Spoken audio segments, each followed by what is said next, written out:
절까지입니다. 너는 분향할 제단을 만들지니 곧 조각목으로 만들되 길이가 한 규빗 너비가 한 규빗으로 네모가 반듯하게 하고 높이는 2규빗으로 하며 그 뿔을 그곳에 이어지게 하고 제단 상면과 전후 좌우 면과 뿔을 순금으로 싸고 주위에 금태를 둘을 찌며 금태 아래 양쪽에 금고리 둘을 만들되 곧 그 양쪽에 만들지니 이는 제단을 매는 채를 꿰을 곳이며 그 채를 조각목으로 만들고 금으로 싸고 그 제단을 증거궤 위 속죄소 맞은편 곧 증궤궤 앞에 있는 휘장 밖에 두라. 그 속죄소는 내가 너와 만날 곳이며 아론이 아침마다 그 위에 향기로운 향을 사르되 등불을 손질할 때에 살을 찌며 또 저녁 때 등불을 켤 때에 살을 찌니 이 향은 너희가 대대로 여호와 앞에 끊지 못할지며 너희는 그 위에 다른 향을 사르지 말며 번제나 소제를 드리지 말며 전제에 술을 붓지 말며 아론이 1년에 한 번씩 이 향단불을 위하여 속죄하되 속죄죄의 피로 1년에 한 번씩 대대로 속죄할지니라. 이 제단은 여호와께 지극히 거룩하니라. 34절로 38절까지입니다.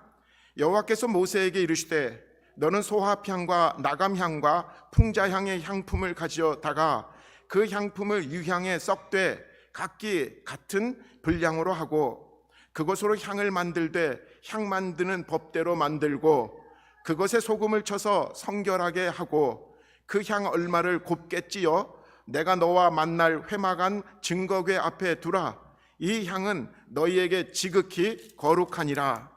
내가 여호와를 위하여 만들 향은 거룩한 것이니 너희를 위하여는 그 방법대로 맘들지 말라.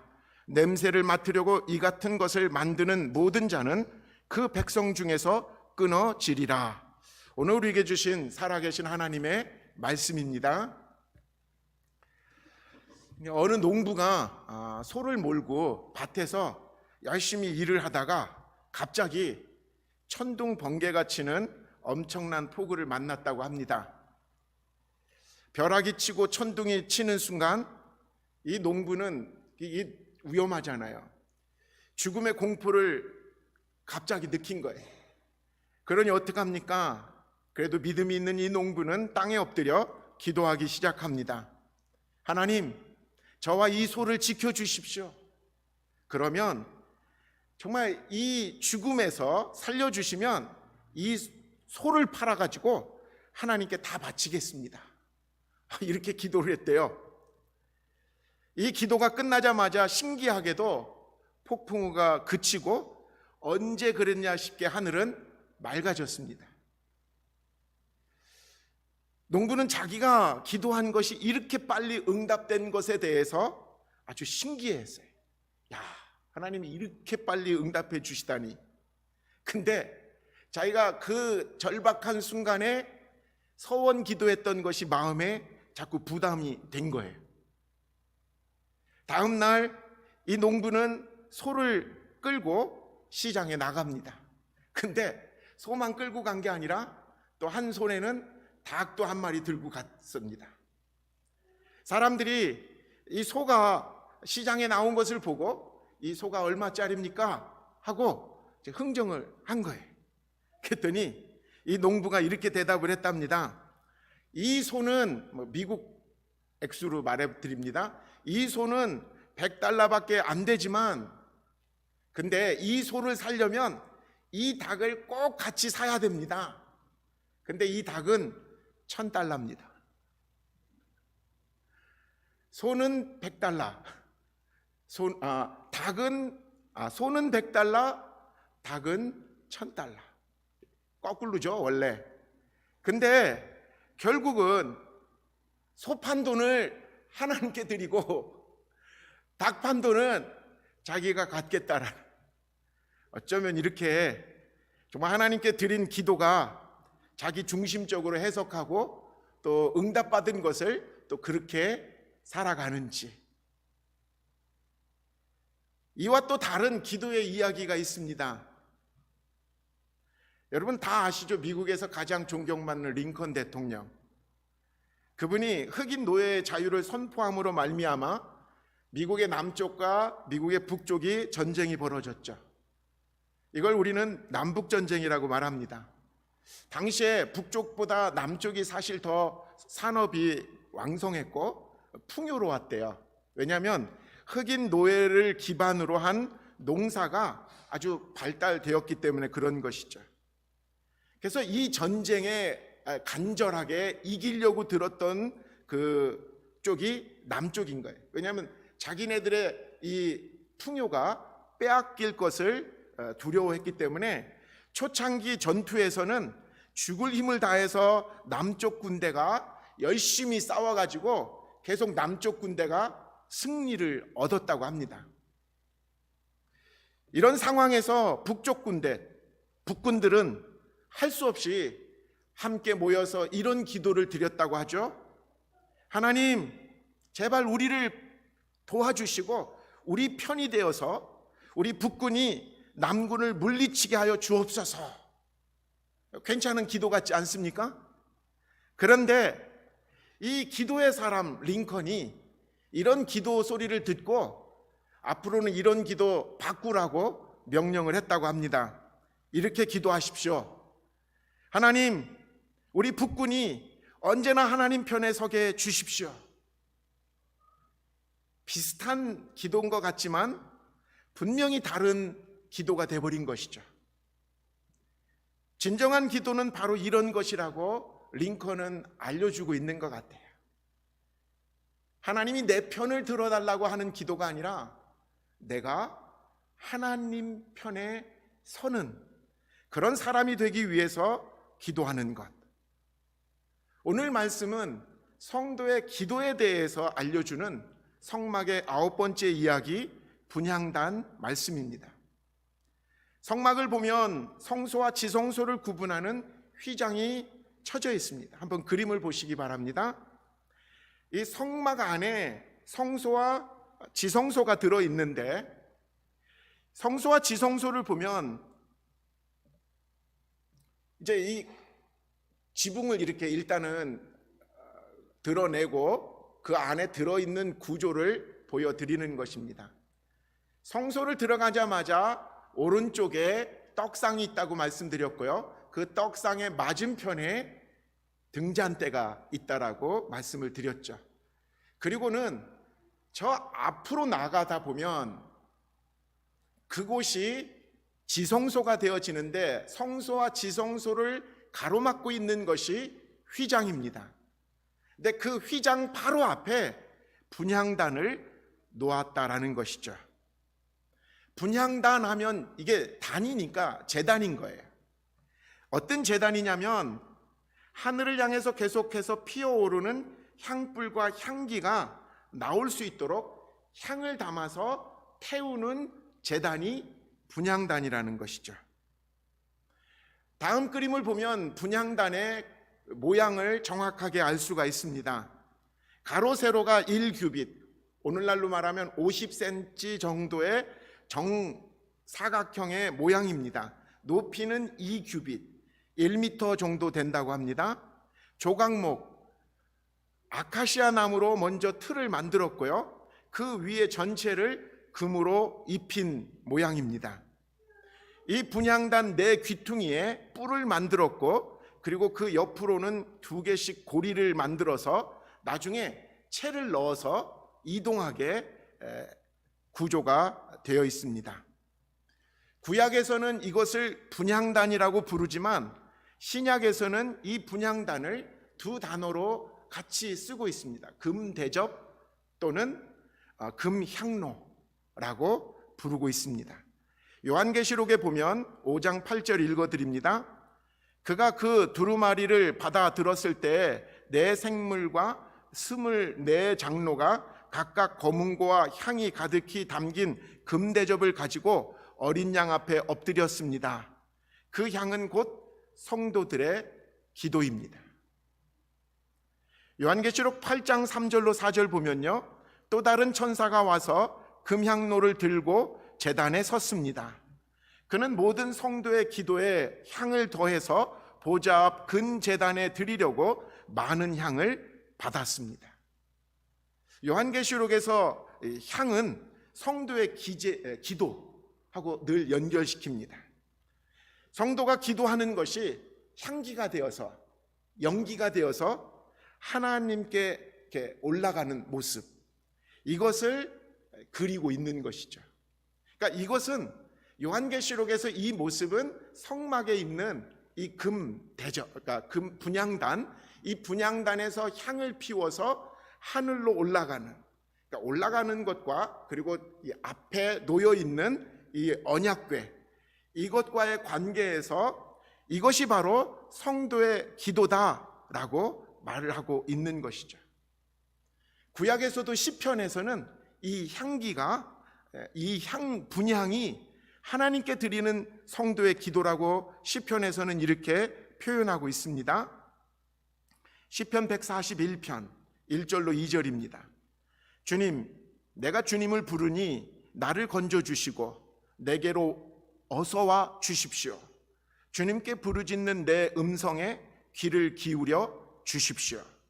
내 기도를 주님께 드리는 분향으로 받아주시고 손을 위로 들고서 드리는 기도는 저녁 제물로 받아주십시오.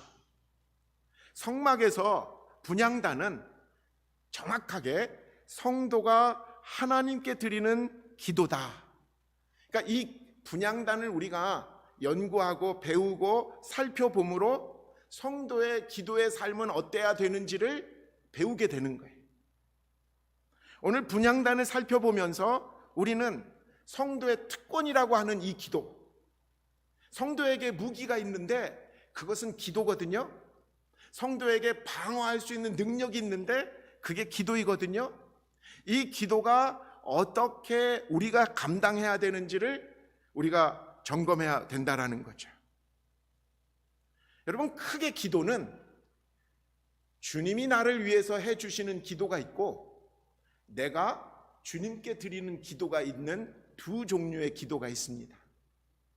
여러분 아십니까? 지금도 주님께서 우리를 위해서 기도해 주십니다. 그 기도를 받은 우리들이 또 그 주님께 감사해서 또 드리는 기도가 있다라는 거죠. 자, 첫 번째로 우리를 향한 주님의 기도가 이 성막에 있는 분향단의 위치를 통해서 우리는 분명히 알게 돼요. 분향단이 어디 있냐면 휘장 바로 앞에 놓여 있게 돼 있습니다. 휘장 뒤에는 성소에서 가장 지극히 거룩한 곳이라고 불리는 지성소가 들어있죠. 그 지성소 안에는 언약궤가 들어있습니다. 언약궤는 이스라엘 백성들에게 하나님이 저기 계신다라고 확인시켜 주시는 상징적인 곳입니다. 하나님이 계신 곳. 근데 그 하나님이 계신 곳 바로 앞에 분향단이 있다라는 거예요. 이 분향단은 휘장을 사이에 두고 있지만 분명히 언약궤와 마주보고 있는 거예요. 성막에 들어있는 기구들은요, 두 개씩 짝을 보고 있어요. 항상 번제단과 물두멍이 서로 마주보게 돼 있고요, 떡상과 등잔대가 서로 마주보고 있고요, 분향단과 언약궤가 서로 마주보고 있게 위치가 돼 있다라는 거죠.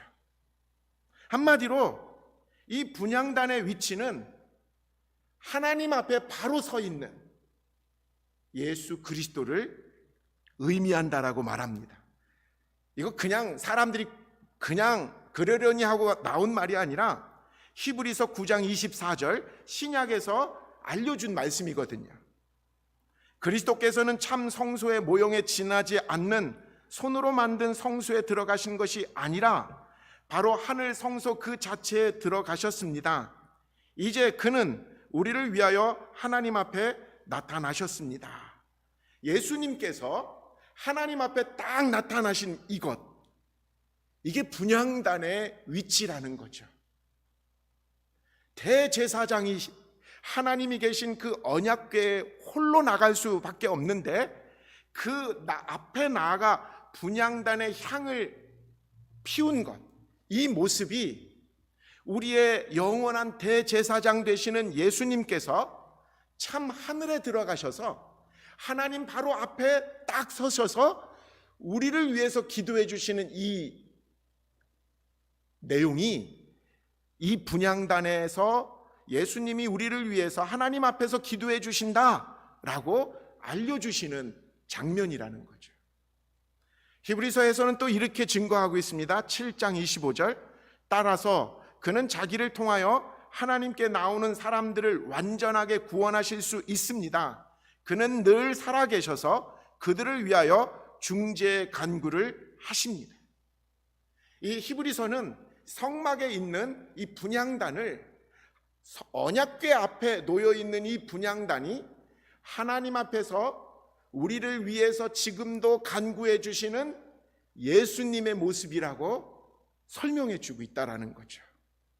구약의 제사장은 한 번 죽으면 그 임무가 끝나고 다음 사람으로 넘어가죠. 근데 예수님은 어떠신 분입니까? 우리의 영원한 대제사장이 되시니까 그분은 죽으시질 않은 거예요.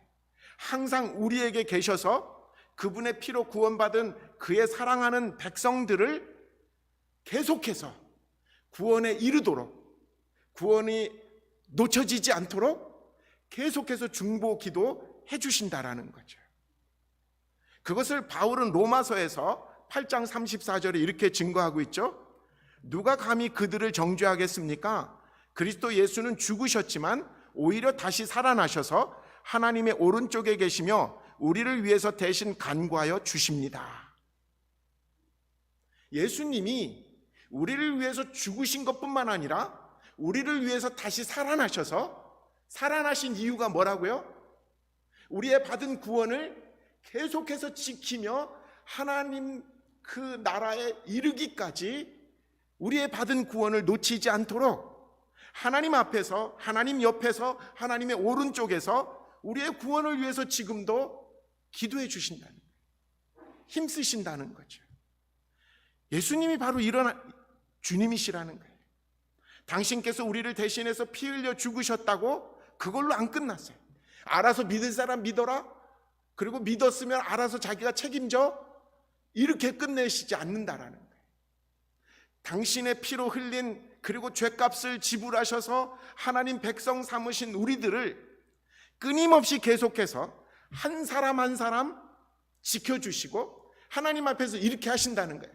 누구 윤국진, 하나님 이 사람을 위해서 내가 피 흘렸습니다. 이 사람 내 겁니다 하고 한 명 한 명 중보해 주신다라는 거예요. 이 사람 놓칠 수 없습니다. 내가 피 흘린 이유가 이 사람을 살리기 위한 것입니다 하고 하나님 앞에서 증인되어 주시는 일을 예수님이 지금도 하신다는 거예요. 여러분, 성막 안에는 두 개의 제단이 있습니다. 번제단과 분향단.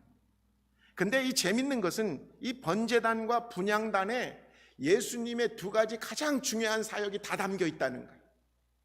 번제단은 예수님이 우리를 구원하신 속죄의 제단이에요. 피 흘리심으로 우리의 죄값을 지불해 주신 그것이 번제단이라는 거죠. 이 번제단에서 우리는 예수님 통해서 우리가 구원받았다라는 것, 죄 사함을 얻었다라는 것을 확인하게 되는 거예요. 그러면 분향단은 무엇인가? 예수님이 죽음 가운데서 다시 부활하셔서 우리를 위해서 기도해 주시는 그 제단이 분향단이라는 거예요. 그러니까 뭐냐면 예수님의 죽으심과 예수님의 부활하심이 번제단과 분향단에서 다 드러난다라는 거죠. 예수님의 희생의 피를 흘리심으로 우리가 하나님 앞에 나아갈 길을 얻게 됐어요. 근데 우리가 그렇다고 다 완성되고 완전한 존재가 아니다 보니까 늘 넘어지고 늘 상처받고 늘 깨어지는데, 그럴 때마다 부활하신 예수님께서는 뭐예요? 힘 주신다는 거예요. 내가 너를 위해서 기도해 주고 있어. 내가 너를 놓치지 않아. 여러분, 누가복음 이 베드로가 이 예수님께서 베드로에게 하신 말씀 있잖아요. 누가복음 22장 31절로 32절까지입니다. 시몬아 시몬아, 보라, 사단이 밀가 부르듯 하려고 너희를 요구하였으나 그러나 내가 너를 위하여 내 믿음이 떨어지지 않기를 기도하였으니 너는 돌이킨 후에 내 형제를 굳게 하라. 연약한 베드로가 예수님을 배신하고 그리고 무너지고 타락한 모습이 있죠. 근데 예수님은 왜? 그것이 영원토록 베드로의 실패가 되지 않도록 중보하셨다라는 거예요. 사랑하는 성도 여러분, 오늘 우리들이 구원받은 감격만 가지고 그리고 예수님이 나를 위해서 십자가에서 피 흘리셨다라는 그 은혜만 가지고 감격하며 살아가기에는 이 땅의 여러 가지 상황이 우리를 너무나 힘들게 하고 무너지게 하는 건 사실인 것 같아요. 그때마다 우리를 위해서 부활하셔서 지금도 우리를 위해서 중보해 주시는 예수님이 계시다라는 것을 믿으시기 바랍니다. 이게 우리의 소망이고 우리의 감사의 이유인 거예요. 넘어질 수 있습니다. 실수할 수 있습니다. 구원받은 사람이 뭐 저래? 이런 지적을 받을 수 있습니다. 그때마다 우리가 다시 잊지 말아야 되는 것은 그럼에도 불구하고 예수님은 나에게 다시 한번 일어나라고 중보해 주시고 내가 당신의 사람이라고 하나님 앞에서 증언해 주신다라는 사실이죠. 번제단에도 뿔 4개가 있다고 했습니다. 그래서 이 번제단 뿔에 이게 달려 있는 것은 죽음을 이긴 생명이라고 말씀드렸어요. 출애굽기 30장 10절에 보면요, 분향단에도 4뿔이 있게 되는데 세 번역으로 읽어드리면요, 아론은 분향단 뿔에 한 해에 한 번씩 속죄 예식을 하여야 하고 한 해에 한 번씩 속죄의 피를 발라서 분향단을 속죄하여야 한다. 너희는 대대로 이와 같이 하여라. 이것은 주에게 가장 거룩한 목숨값의 속전으로 여기고 너희 이스라엘 자손을 기억하여서 지켜줄 것이다. 속죄값이라는 거예요. 분향단에, 그러니까 번제단에서 속죄 제물을 드린 다음에 그 속죄 제물에서 흘린 피를 가지고 어떻게 하라고 하냐면 분향단의 내 모서리 뿔에 바르라고 한 거예요. 여러분, 이게 너무나 중요한 기도의 능력이 어디서 나오느냐를 우리에게 알려주시는 거죠. 우리가 하나님 앞에 나아가 기도할 수 있는 근거가 번제단에서 피를 흘리신 예수 그리스도의 은혜로 말미암아 그 공로로 하나님께 나아가게 되었다라는 거죠. 우리가 기도하는 이유가, 그리고 우리가 기도할 수 있는 자격이 주어진 것이 예수 십자가에 흘린 피 때문에 그렇다라는 거죠. 이 분향단의 불은요, 아무나 그냥 부싯돌로 불을 태우는 게 아니라 번제단에서 태운 그 불을 가지고 이 분향단의 불을 붙여야만 됐다라는 거죠. 분향단에서 기도할 수 있는 것이 바로 번제단에서 희생되어진 이 희생의 제물 덕분이라는 것. 그래서 누구도 그리스도의 십자가의 희생의 피를 통하지 않고서는, 십자가의 은혜를 경험하지 않은 사람은 절대로 기도의 깊이와 기도의 능력과 기도의 그 진리를 깨달을 수가 없다라는 것. 성도들이 신앙생활하면서 이 복음의 원리와 이치를 알지 못하고 그냥 다른 종교에서 행했던 그대로 그저 기도한다고 매달려서 기도했다가 의미 없는 기도로 끝나는 게 너무 많다라는 거죠. 우리가 기도할 수 있는 이유는 바로 이것 때문이라는 것. 그래서 성도들이 십자가의 이 구속의 사건을 깨달아야 되고요, 그리고 이 내가 기도할 수 있는 이유가 예수님의 나를 향하신 그 사랑과 은혜, 이것을 더 느끼면 느낄수록 우리의 기도는 올바라질 수 있다라는 거예요. 나를 위해서 모든 것을 다 내어주신 예수님의 그 사랑이 나로 하여금 지금 이 자리에 있게 했구나. 그러면 그걸 깨닫는 사람들이 하는 기도는 세상적인 기도와 달라질 수밖에 없다라는 거죠. 주님의 도우심, 주님과 함께 교제하는 것. 그래서 기도의 삶이 우리 믿는 사람들을 풍성하게 만드는 이유가 그저 다급해서 그저 일이 꼬여가지고 일에서 매달리는 기도가 아니라 나를 기도할 수 있게 만들어주신 예수 그리스도의 은혜가 얼마나 귀하고 큰지를 아는 사람이 바른 기도한다라는 거예요.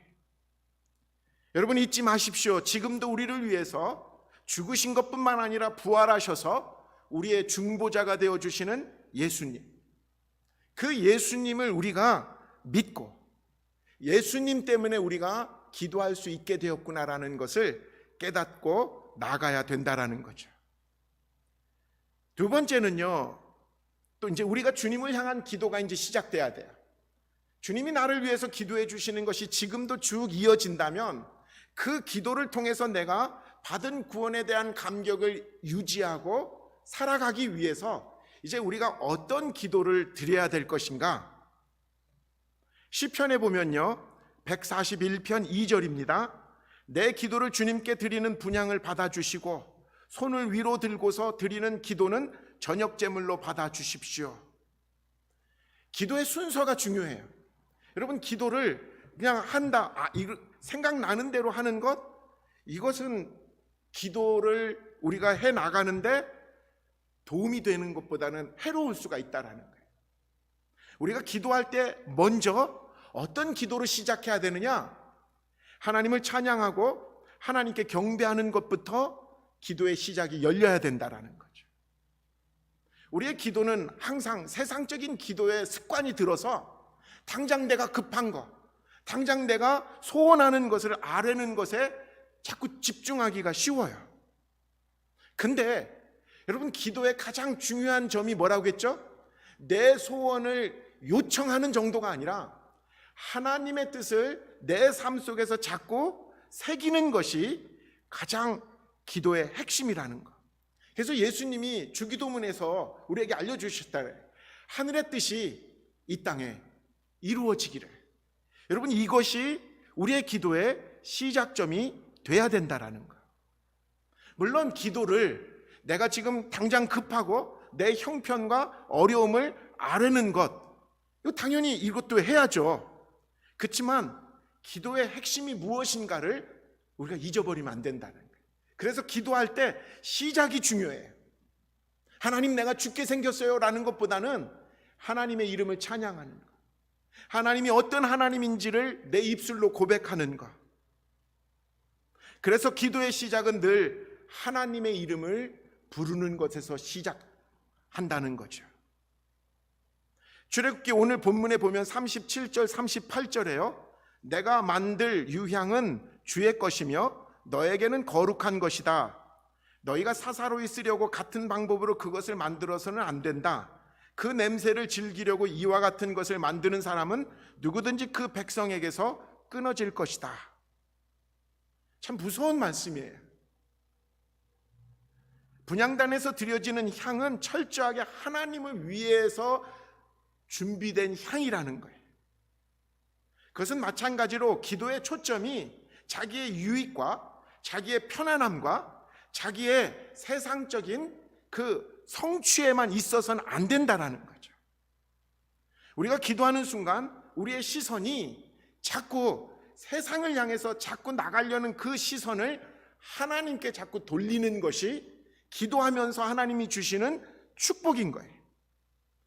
여러분, 우리 기독교의 기도와 무당이 하는 기도가 비슷해 보여요. 무당들도요, 새벽에 일어나가지고 그 깨끗하게 옷을 장제하고 물 떠다가 기도하는 게 되더라고요. 더 신령한 무당들은요, 사이비 무당이 아니라 영빨이 있는 무당들은 이것들을 쉼 없이 해요. 산에 올라가서도 하고요. 산기도가 사실은 거기서 유래된 건데, 이렇게 사실은 이 무당들도 열심히 기도하는 무당들이 있어요. 근데 그 무당의 기도를 우리는 샤머니즘, 기복주의 이렇게 말하잖아요. 우리가 기독교가 특별히 우리가 무언가를 초점을 잃으면 우리의 기도가 이렇게 전락하기가 쉽다는 거. 우리의 기도가, 기독교의 기도가 차이점이 뭐냐라는 거예요. 그건 다른 게 아니에요. 내 기도의 초점이 하나님께 있느냐 아니면 세상에 있느냐의 차이예요. 무당의 기도는요, 철저하게 세상에 있습니다. 세상에 뭘 얻기 위해서 정성을 바치라고 합니다. 근데 기독교의 기도는 늘 하나님께 초점이 맞춰진 거예요. 아버지의 뜻이 이것이라면 내가 맞추어지길 원합니다. 물론 인간이 자신의 문제를 놓고 기도할 수 있죠. 마땅히 또 그래야 되고, 그러나 그 문제만을 놓고 기도한다면 하나님의 뜻에 상관없이 자꾸 요구하고 하나님은 원치 않는 것을 자꾸 구하는 쪽으로, 그게 바로 기복 기도라는 거죠. 우리가 자녀들을 위해서 기도할 때도 기도의 내용이 조금 달라야 되는 이유가 여기 있어요. 하나님, 무조건 우리 아이 잘 되게 해주세요. 무조건 좋은 학교 들어가게 해주세요. 무조건 이게 아니에요. 성공하게 해주세요. 이게 아니에요. 하나님, 우리 아이가 하나님 안에서 뜻대로 자라게 해주십시오. 이게 성경적인 기도라는 거죠. 비슷한 것 같지만, 많은 시간 기도했다라고 하지만 하나님께 초점을 맞춘 기도냐 아니면 세상에 내 이익에 초점을 맞춘 기도냐에 따라서 얼마나 다른 기도의 결과가 우리에게 보여지는지요. 계속 기도는 하나님을 초점으로 하는, 그러다 보니까 더 많은 시간 하나님의 이름을 더 찬양하게 되고요, 하나님을 경배하는 기도가 더 많은 시간에 우리가 드리는 기도가 된다라는 거죠. 우리가 번제단에 뿔이 있는 것처럼 분향단에도 뿔이 있다라고 말씀드렸죠. 성경에서 말하는 뿔은 언제나 능력이에요. 번제단에서의 그 뿔은 우리를 구원의 능력으로 이끌어 주시는 능력이라면, 분향단의 뿔은 기도의 능력을 의미하게 주신다라는 거예요. 성경의 뿔은 언제나 우리에게 붙잡으라고 말해요. 그걸 붙잡아야 산다고 말합니다. 그걸 붙잡으면 능력이 있다라고 합니다. 번제단의 뿔을 잡은 자들은 누구도 죽일 수가 없다고 했고요. 그렇다면 오늘 우리들이 분향단의 뿔을 잡는다는 게 뭐냐는 거예요. 기도의 줄을 잡는다는 거죠. 기도의 줄을 놓치지 말라는 것이죠. 기도의 자리에 언제든지 서 있어야 된다라고 말하는 거예요. 마가복음 9장 29절에 예수님이 제자들에게 말씀하신 거예요. 제자들이 귀신 들린 사람 앞에서 어쩔 줄을 모르고 쩔쩔매고 나니까 예수님이 한마디로 고치신 다음에 제자들에게 이렇게 말씀하시죠. 마가복음 9장 29절, 이르시되 기도 외에 다른 것으로는 이런 능력이 나갈 수 없느니라 하시니라. 기도라는 거예요.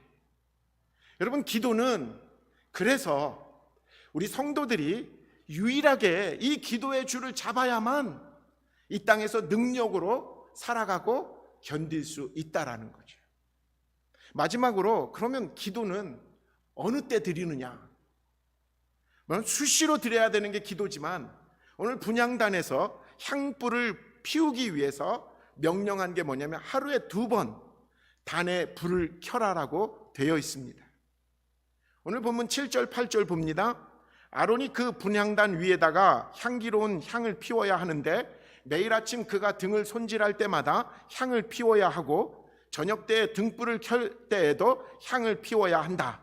이것이 너희가 대대로 계속하여 주 앞에서 피워야 하는 향이다. 하루를 시작하는 아침에 또 하루를 마감하는 저녁에 향을 피우라는 거예요. 얼마나 간단해요? 우리에게 2번은 기도하라고 말씀하십니다. 그게 몇 시간, 그게 뭐 얼만큼, 이게 아니에요. 적어도 내가 하루를 살아갈 때 성도의 생활 기도 지침은 하루를 기도로 시작하고 하루를 기도로 마감하는 것.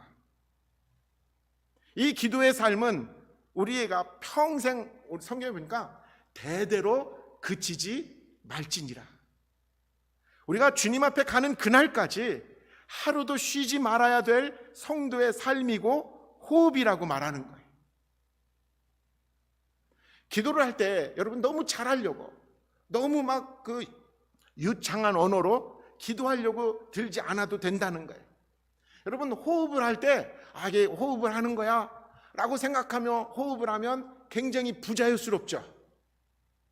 그냥 기도하는 거예요. 여러분 아침에 내가 하루를 시작할 때 기도할 시간을 꼭 정해 놓으십시오.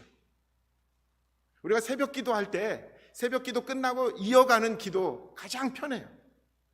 저녁 때도 여러분 9시나 9시 반쯤에 딴 거 하지 마시고 기도로 그 하루를 마감하는 시간이다. 그게 10분이도 좋고 몇 분이라도 좋아요. 적어도 내가 정해진 그 시간에 하루를 열고, 그러니까 열쇠를 여는 게 아침 기도예요. 내 하루를 여는 거.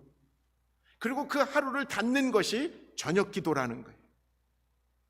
여러분 이렇게 기도로 열고 기도로 닫는 인생을 어느 누가 끼어들고 방해하고 가로막겠습니까?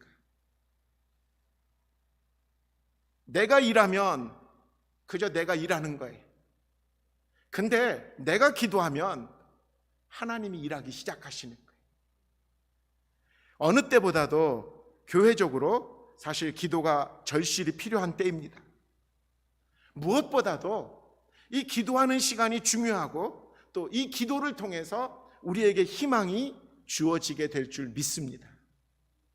왜냐하면 기도를 통해서 우리는 비로소 모든 일들을 의미를 깨닫게 되기 때문에 그렇죠. 열심히 일만 하다가 나중에 어떤 결과가 있습니까? 이게 내가 뭐 하려고 이 일했나? 이런 안타까운 일들이 벌어지지 않기 위해서는 기도가 먼저 우리에게 일을 시작할 때 일을 마감하면서 주어져야 되는 기도가 있어야 된다라는 거죠. 우리가 손을 모아 기도할 때 세상을 움직이시는 그 손이 비로소 움직이기 시작할 줄 믿습니다. 주님이 나를 위해서 지금도 기도해 주십니다. 그 주님을 찬양하는 기도 우리가 그쳐서는 안 됩니다. 기도합시다. 주님 감사합니다.